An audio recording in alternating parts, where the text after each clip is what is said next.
is right now on the wrong side of the line until the line crosses that camera too. So if we let the line cross the first camera, we have to stay there until the line has crossed the second camera, putting it again on our side of the line. The other way to cut between these two cameras is to jump ahead of the line. Starting in the first reverse, the man barely moves before we have to jump ahead of the line to avoid having it cross us. So the line cross doesn't actually happen until here. Going to the other reverse, we only have one option. Right now it's on the wrong side of the line, so we have to let the line cross us first. We can then at our leisure cut to the other reverse. And going from the other reverse on the original line, there's again only one cutting option. As the man walks, we have to cut to this camera while we're still on the same side of the line, or we'd end up alone on the wrong side of the line. So let's cut all 4 versions together to see which ones work better. In the first version, we stayed in the first camera and waited until the line had crossed the second camera. In the next version, we jumped ahead of the line. So as the man moves, we have to jump immediately and then wait in the next camera for the line cross. Since the woman looks nearly identical in both cameras, this is not a good cut, and both of these options give us the feeling that we're trying to escape the line. The best and most relaxed options are the 2 last ones. As the man walks, we're immediately on the right side of the line for the next camera, so the cut isn't motivated by trying to escape the line. Going from the opposite reverse, we can again do a fairly relaxed cut as long as we make it into the next camera before the line cross. Going back again, we likewise have 4 options. Starting in the same reverse, the first option again is to skip ahead of the line. So the line cross doesn't happen until here. If we let the line cross happen, we have to hold in this shot while we wait for the next camera to be on our side. But since the cut is easier and more relaxed if we don't have to stress ahead to avoid the line, let's just have him cross it and cut to this reverse, which then becomes an over the shoulder whenever the time is right. Again from the opposite reverse, the man walks out and we can cut to this reverse when we want as long as we do it before the line cross here. With these things in mind, let's return to the earlier script staging between the 2 attorneys to look at what we were doing to manage the line. The 2 main cameras were this over the shoulder and this close-up, which we used to basically divide the scene in half. So as Jennifer moved between her second and first marks, both cameras stayed useful. For the part where Jennifer needed to walk from her first to her third mark, we deliberately set up these 2 cameras close enough together that as soon as she caused the line cross, we would have a valid camera to cut to.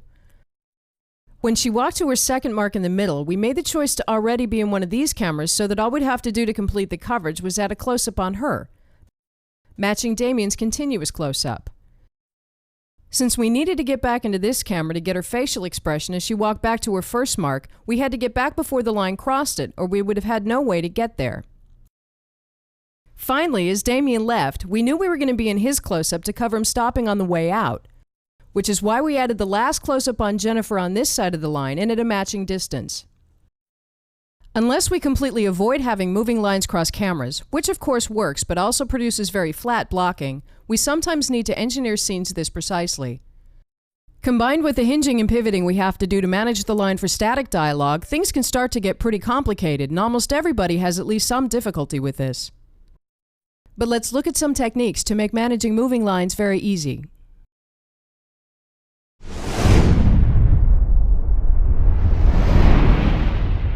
By far the easiest way to manage the line with moving characters is to simply follow the line around the scene and place cameras based on which side we believe we're on at each particular time. So if the dialogue starts here, let's add 2 reverses, putting us on this side of the line. Next we'll have the woman walk over here, and again add 2 reverses. As she moves, we either have to be in this camera, in which case we can cut to this camera when we want, and to this camera as soon as the line has crossed it. If we're starting or walking this camera, we have to cut ahead of the line before it crosses us, or we'll end up on the wrong side. Then the man walks over to her, and for that we'll place a 2-shot here. For getting into this camera, we'll have to be in this one for the walk. And as soon as the line has crossed the new camera, we can cut to it. Finally, let's have the woman walk over here, for which the line stays virtually the same, and let's add a camera of similar size and angle as this one for dialogue. So even though the line is zigzagging through the scene, this is very easy to deal with. For her walk, let's be in the camera that needs to cut ahead of the line. Just before she passes behind the man, we'll have to cut to this reverse. But we'll have to wait with cutting to the matching reverse until the line has crossed it. As the man walks over, we'll want to cut to the next two shot, which we can do as soon as the line is past it, so the man is to the left of the woman in both shots. And as the woman walks to her third stop, we've set up this camera to match the man's camera, which has now become a single shot, so we can cut the remaining dialogue between these two shots. Another method that can make dealing with moving lines easier is to stick to a major coverage angle. If we choose to generally cover the scene in this direction, what we'll do is always place cameras on the side of the line that's facing towards us. So for the first stop, the cameras go here. As the woman walks over here, we'll again place a reverse pair on our side of the line. Finally, as the man walks over here, we'll put in another reverse pair, also on the side of the line facing the major covered side. We can do this without engaging in heavy thought, and it usually ends up cutting well. After starting on the man, the woman walks, and we go to this reverse, which she steps into and completes. Continuing the dialogue with the reverse on that line, we go back to the over the shoulder from behind the man. He walks, crossing the line immediately, and we cut to this over the shoulder, which he steps into, and the other reverse to finish the dialogue. Sticking to a major coverage angle becomes especially important when the characters are far away from each other, which can make it hard to figure out exactly which side of the line we're on. In this scene, the characters start out away from each other, after which the man walks over here. So let's make a common mistake and set up two cameras like this, which by itself honors the line. But then pan with the man as he walks to a second mark. If we draw in the line, we've now ended up with two cameras on opposite sides. What we need to do is make clear choices about which side we're on. If the line will be moving around this area, we're much safer if we stay on the good side of all positions, so let's simply move his camera over here. From above, it's very obvious, but it's an easy trap to walk into. As we looked at in the chapter on U, I, and O shapes, placing cameras so they work for as many lines as possible is the safest way to keep track of lines. To do the same with moving lines, let's create some action, but draw every character stop as if it were a separate and static character with an unmoving line, and then solve it the same way we did in that chapter. In this unnecessarily messy scene, we'll start with the characters like this, then have the blue man walk over here, and after a while have the red man walk over here. In the beginning, the woman has dialogue with them both, creating two lines. They might also have dialogue with each other, creating a line here. After the blue man has walked to his second mark, he again has dialogue with them both. For the stop where the red man has walked over to the woman, he'll of course have dialogue with her, and the blue man will add some comments. Treating each stop as a separate character, let's put in cameras starting with an internal shot on the woman, which will sandwich in between these two pairs of lines, so it'll basically work throughout the scene. Let's add two close-ups for each of the men at their first stops, and an external reverse pair to cover the first half of the scene a little wider. As the blue man has walked over here, we're more interested in these lines, so let's add a close-up here. The woman's close-up keeps working, and we can cut dialogue between the men with these two cameras, although the angle gets a little strained. When the red man has walked to his second mark, we're now only concerned with these lines. As with the blue man, we'll add a close-up on the red man, and a wide shot to function as reverse, while the woman's close-up works the same. That's it, and the only other thing we'll do is take the two close-ups on the blue man's stops, which are single shots from almost the same location, and combine them into a single camera that pans. As he walks, we'll still get the two shots we need and have his movement covered as well. So to quickly cut this together, let's start in this 3-shot. Then go to the close-up on the blue man, the close-up on the woman, and the close-up on the red man. For more personal dialogue between him and the woman, we'll cut between this reverse, which is a 2-shot, and the 3-shot. The blue man walks, and we pan with him over to his next stop, where the woman's close-up is still good. She turns back to the red man. We go to the reverse 2-shot again. The man walks, and we cut to this reverse for his arrival, which we can relax about because we're on the good side of the line throughout. To finish the dialogue here, we'll use this camera, the blue man's close-up, which was now the result of a pan instead of a lock camera. The close-up on the woman, and the close-up on the red man. So by placing phantom characters at each of the stops and then covering it as if it were static dialogue is very straightforward. A thing we did in the last scene that's worth looking more at is sandwiching cameras between lines. One would generally think that cameras placed in the middle of the scene would create more line problems, but they often end up working for both sides of the line. In this scene, the man will walk over here, so we'll sandwich the close-up on the woman between the two lines, and add a couple of reverses on the man.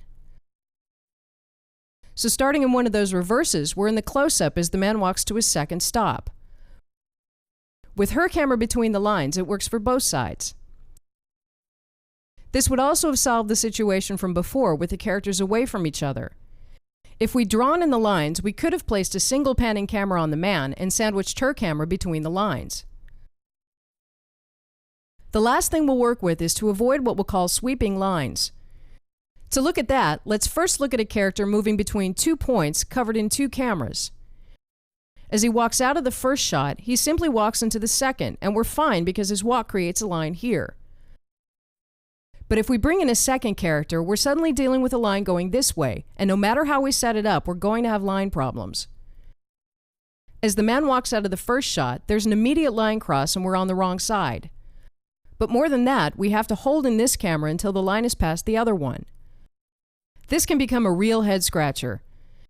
If we try to better it by moving the first camera out here, we eliminate the first line cross, but we're still forced to hold in this shot until the line crosses the other camera. We could try other combinations, but the bottom line is that any arrangement that causes the line to sweep through several cameras is going to be a headache to edit. If we return to the first script staging, we had Jennifer moving between these 2 points, and we could easily have wanted to simply do 2 over the shoulders, one here and one here. If we'd set it up like that, we would have had a long gap in our walk with no editing options. So what we did instead was modify the camera for a second stop to get them close together, giving us a camera to cut to immediately. As she walked out of the first shot, she could immediately step into the second, and we wouldn't have to wait for a line cross to finish. In order to work more with managing moving lines, we need some real situations, so let's hold for now and deal with it again on Volume 5 and 6.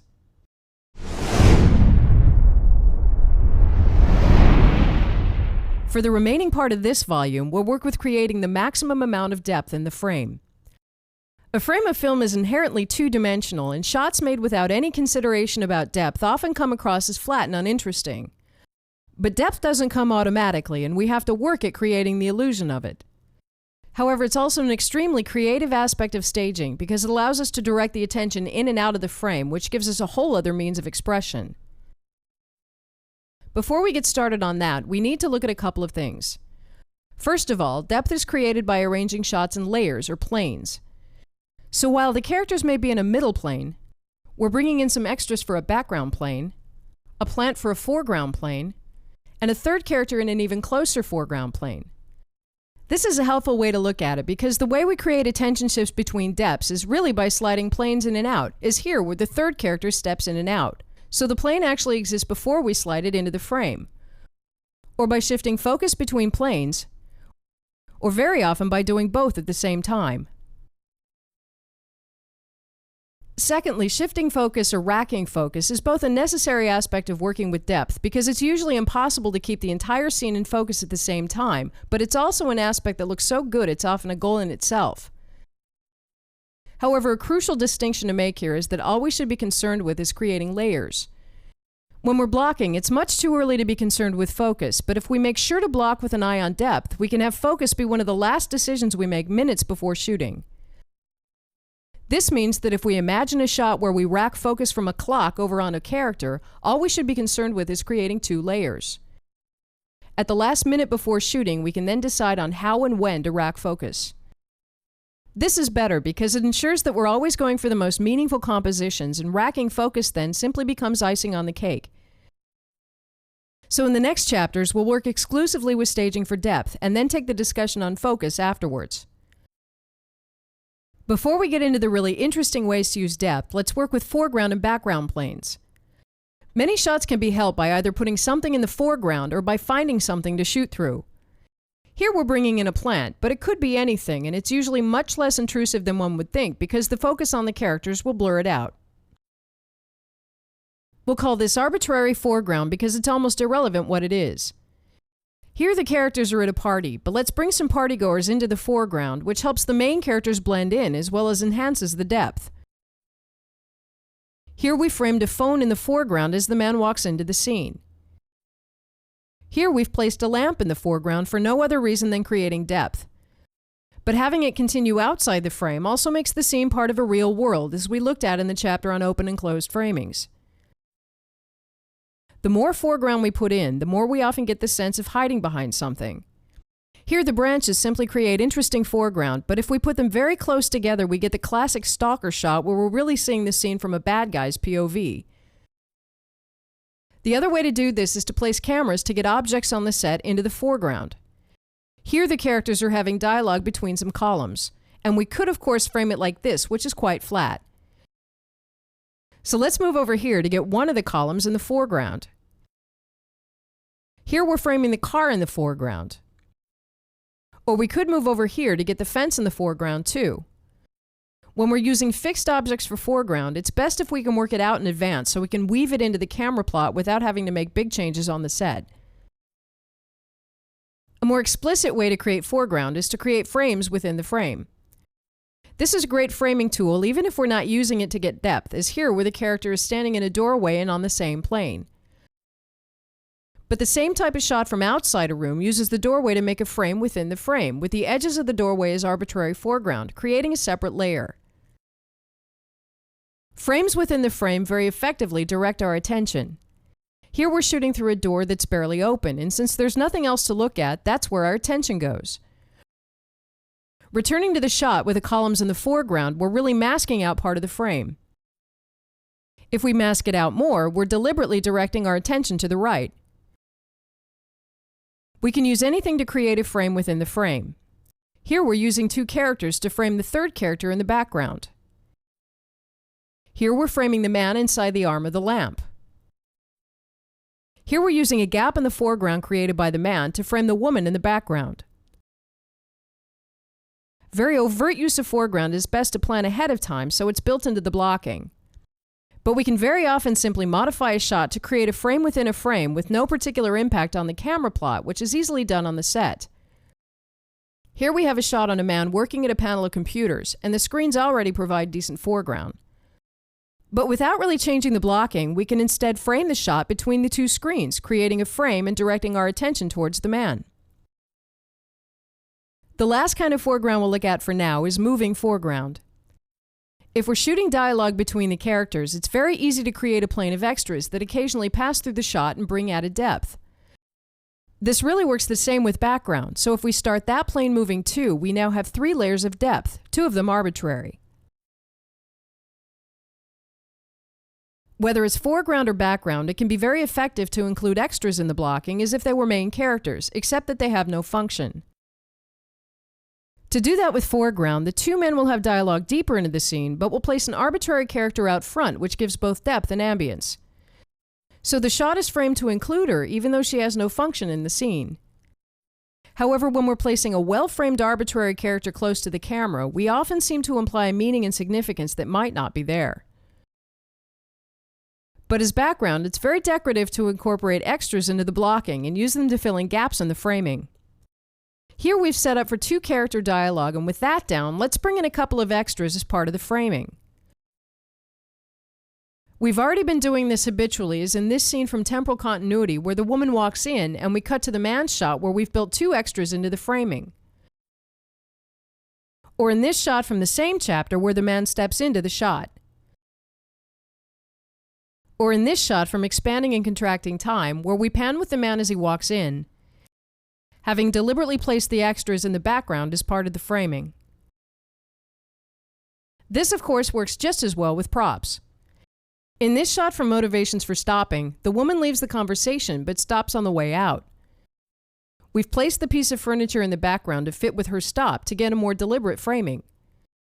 This is very easy and can be a late decision, because after having set up the shot we want, all we have to do is begin decorating the frame to make it perfect.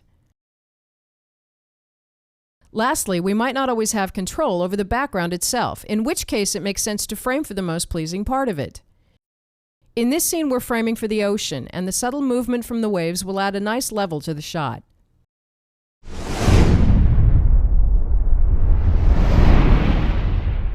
Where in the last chapter we had one central plane and used foreground and background to create depth, deep staging is creating depth with the characters and meaningful objects that are actively part of the scene.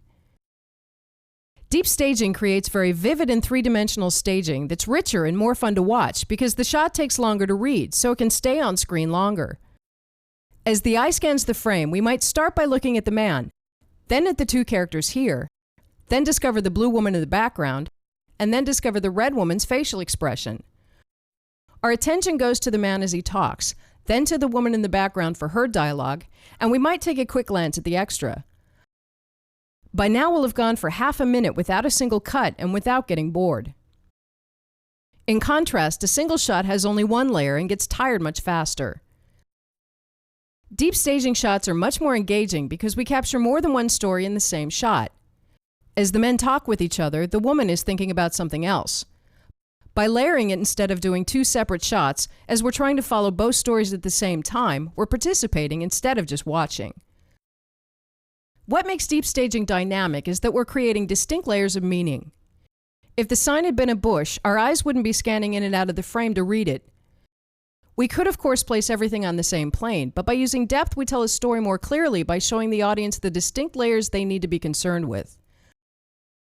There are really two sides to deep staging. The first, creating static and self-contained deep staging as we just did, and the second, creating attention shifts between depths by having characters or objects move in and out of shots.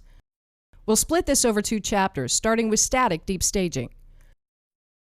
To do deep staging, all we have to do is get in the habit of telling more than one story at the same time and arrange stories in layers to create maximum depth. Here, two doctors are talking about a patient in a coma. So an obvious choice is to bring the doctors over here and shoot it as two layers. As the doctors talk about whether or not to pull the plug, notice again how the eyes read the frame. This is extremely effective, and with just two layers, the shot is more than twice as compelling. Even more so as the man suddenly lifts his head. He sits up, and our attention is torn between the layers, until the doctors finally see him moving and turn in amazement, after which most of the attention is on the back layer. In the meanwhile, we've completely forgotten to edit. The more we separate layers with distance, the more distinct the layers become. Here the characters are lumped together on the same plane, and at some level we perceive them as one character or one unit. With the woman out here, we don't necessarily feel that the characters are more distant from each other than before.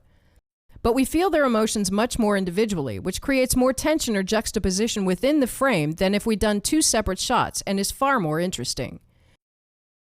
However, the thing about deep staging is that even if we don't have several obvious stories to combine, simply staging like this actually creates them just by the fact that we're including multiple things in one shot. Most scenes can first of all be modified to deep staging type shots simply by how we frame cameras. A useful habit is to always look for ways to include characters in each other's shots at varying depths. As soon as we get the red man in the background of the blue man's shot, the shot has two layers. Unless the red man is completely frozen, we're automatically getting two stories just by the fact that he's standing there and reacting to the scene. Again over here, the red woman is talking to the blue man, but let's frame the shot to include the blue woman in the background, and also position the extra to conveniently fill the gap in the frame. As we cut the dialogue, each shot is far more dynamic and complex. This, of course, works the same with getting other characters into the foreground, as in this shot, which is primarily the woman's shot, but includes the other character in an open framing. Another way is to place other characters in gaps in the frame, the same as we've done with extras. Here the main dialogue is between these two characters, with the blue woman occasionally participating. So to pick a mark for her, we'll place her in the gap in the frame. This is also what we did with the doctors, except the shot was a right-angle master, but the placement of characters in the empty space was the same. On a larger scale, a useful way to look at this way of staging is as painting the frame with characters. Here the central characters are seated around a table, and we need to find a way to position all the supporting characters and extras which are currently standing haphazardly. So to again stage by filling gaps in the frame, we'll move the blue man over here, the blue woman over here, these two extras over here, and this extra over here. Likewise, in this shot, we started with the central characters in the front and positioned the blue characters at varying depths to fit with the gaps in the frame. A third deep staging technique, which is perhaps the most three-dimensionally vivid, is staggered staging. It's based on the centuries-old idea that an S-shaped curve weaving into the depth of the image creates a very pleasing composition that comfortably guides the eye. How this translates to staging is that we get the same effect by arranging characters in a staggered or zigzag fashion. Just as in the picture from before, the S-curve guides the eye into the frame and also does a great job at creating depth. This scene is mostly theoretical and may be a little on the nose. But used like this, the staggered placement of characters creates a very deep and elegant composition. The fourth technique for setting up deep staging comes from the idea that the space closest to the camera is the most private or confidential. Placing a character here allows us to identify much more with her than the others, and it can be useful to set up shots for that specific purpose. Anytime a character is within this area, we get a personal and private view. If we're with a team of bank robbers preparing a heist, and we know that someone may be an informant, having the red man walk over here where only we can see his face is very telling, even if it's just for a moment. So of course, this type of deep staging is a natural part of intimacy, honesty, and power because we get to see what nobody is really supposed to see. But regardless of how we compose deep staging shots, the question is how to integrate them into the blocking. Usually a scene will have only a couple, and because they're the most complicated, they need to go in first. Returning to the scene with the doctors, we'll assume that there's more action than just this shot, but we'll plan that one first and build the scene around it. Before that, we'll have the blue man prepare some instruments on a small table, so we'll set up a single shot for that. Let's have the woman start over here, facing away, and set up a second deep staging shot with him in the far background. While they're in these positions, the first deep staging shot only contains the patient. We'll have the man be the first to step into that shot and cut some dialogue between these two cameras. As the woman also steps into that shot, this is now our only camera. As the patient suddenly wakes up, we'll have them walk over to the bed, and a little later have the woman walk over to the desk to call someone on the intercom, for which